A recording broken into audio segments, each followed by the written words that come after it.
नवीन bike खरेदी करायची असू दे किंवा नवीन कार, सर्वसामान्यांची पहिली पसंती असते होंडा कंपनी. पण मंडळी, तुम्हाला हे माहिती आहे का की ही कंपनी कशी स्थापन झाली आणि त्याची स्थापना कोणी केली? तर याच विषयाची माहिती आपण घेणार आहोत आजच्या भागातून. नमस्कार, मी सदत मंगेश मोरे आपल्या सर्वांचं स्वागत करतोय न्यूज अनकटच्या विषय काय ह्या कार्यक्रमात. तर मंडळी, ह्या गोष्टीला सुरुवात होते 1914 मध्ये, जेव्हा जपानमधल्या एका गावात काही मुलं रस्त्यावर खेळत होती आणि त्यांच्यातलाच एका 8 वर्षाच्या मुलाने रस्त्यावरून एक चारचाकी गाडी जाताना पाहिली आणि जणू त्या गाडीच्या आणि चार चाकांवर चालणाऱ्या त्या रुबाबदार चमत्काराच्या तो प्रेमातच पडला. तेव्हा त्याच्या मित्रांना किंवा त्याच्या घरच्यांना, अहो एवढंच काय, तर त्याला स्वतःला सुद्धा असं वाटलं नसेल की भविष्यात तो स्वतःची जगप्रसिद्ध कंपनी स्थापन करणार आहे. मंडळी, ह्या 8 वर्षाच्या मुलाचं नाव होतं सिचेरो होंडा. शिचेरोचा जन्म हा 1906ला जपानमध्ये माउंट फुजी जवळच्या एका गावात झाला. त्याचे वडील हे पेशाने लोहार होते आणि पार्ट टाइम मध्ये सायकल रिपेअरिंगची कामं करायचे. आपल्या पहिल्या 5 मुलांना कोणत्या ना कोणत्या तरी कारणामुळे गमावून बसलेल्या होंडा परिवाराला सिचेरोकडून मात्र खूप अपेक्षा होत्या की तो शिकेल आणि चांगला नोकरी धंदा करून आपल्या परिवाराला गरिबीतून वर काढेल. पण सिचेरोला अभ्यासात काडीचाही रस नव्हता. त्याला खेळणं आणि आपल्या वडिलांना सायकल रिपेअर करायला मदत करणं हे फार आवडायचं. वडील दुसऱ्या कामात बिझी असताना तो सायकल रिपेअर करायचे प्रयत्न करत असायचा. होंडा परिवारालाही असं वाटलं की पुढे हा हेच काम करून का होईना आपण थोडेफार पैसे कमवेल. पण नियतीच्या मनात काहीतरी वेगळंच होतं. 16 वर्षाचा असताना सिचेरोने पेपरमध्ये एक जाहिरात पाहिली. त्यात लिहिलं होतं की टोकियोमध्ये 8 शिकोई नावाच्या एका कंपनीला मेकॅनिकल टेक्निशियन्स पाहिजे. आणि बातमी वाचून त्याने त्या कंपनीला पत्र लिहिलं. आणि आश्चर्याची गोष्ट म्हणजे त्याला ती नोकरी भेटली सुद्धा. आणि सिचेरोने शाळा सोडून टोकियोमध्ये नोकरीसाठी जायचं ठरवलं. पण टोकियोत पोहोचल्यावर मात्र त्याचं एक मेकॅनिक बनायचं स्वप्न हे तुटलं. त्याला 8 शिकोई कंपनीत झाडू पोछा करणं, साफसफाई करणं, एवढंच काय तर वेळप्रसंगी बेबी सिटिंग करण्याची सुद्धा कामं करावी लागली. मात्र आता त्याची ना काम करायची इच्छा राहिली होती ना गावी परत जायची. त्याला स्वतःचीच लाज वाटायला लागली होती. पण बिचारा करणार तरी काय? पडतील ती कामं करून थोडेफार पैसे जमवायचे असं त्याने ठरवलं. पण ते म्हणतात ना की किस्मत उसी को आजमाती है जिसके पास निखरने का हुनर होता है. असंच काहीसं सिचेरो सोबत घडलं. पुढच्या काही महिन्यातच त्याला कंपनीच्या एका वर्कशॉपमध्ये काम करण्याची संधी भेटली. पण गाड्या आणि इंजिन प्रतीच्या आवडीमुळे तो गोष्टी लवकर शिकायचा.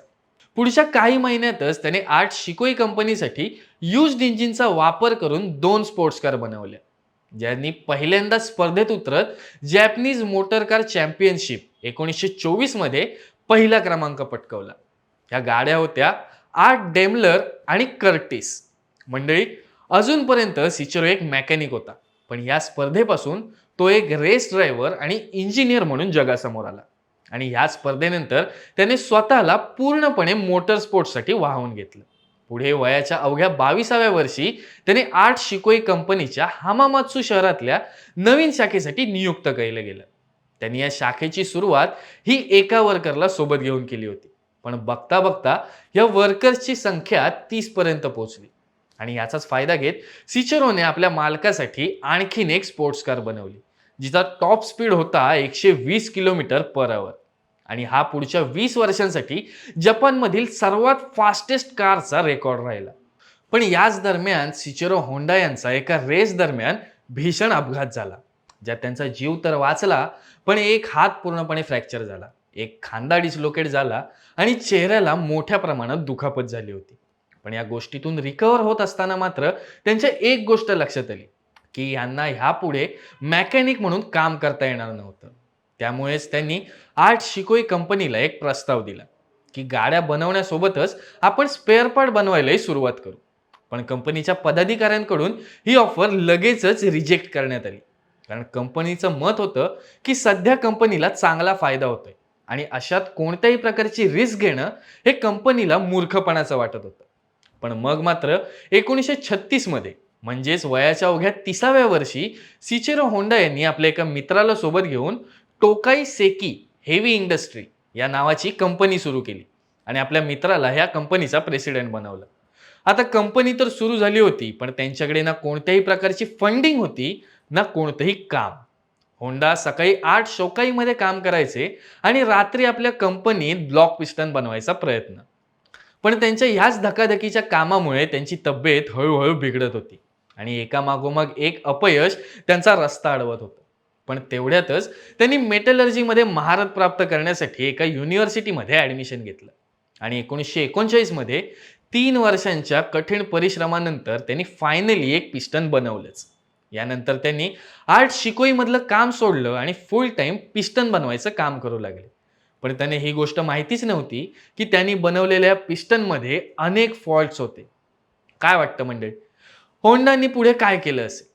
याचं उत्तर जर जाणून घ्यायचं असेल तर थोडी वाट बघावी लागेल, कारण याची माहिती आपण घेणार आहोत पुढच्या भागात. तुर्तास इथेच थांबतोय. पुन्हा भेटूया ह्याच गोष्टीच्या दुसऱ्या भागात. तोपर्यंत पाहत राहा आपला कार्यक्रम, ज्याचं नाव आहे विषय काय.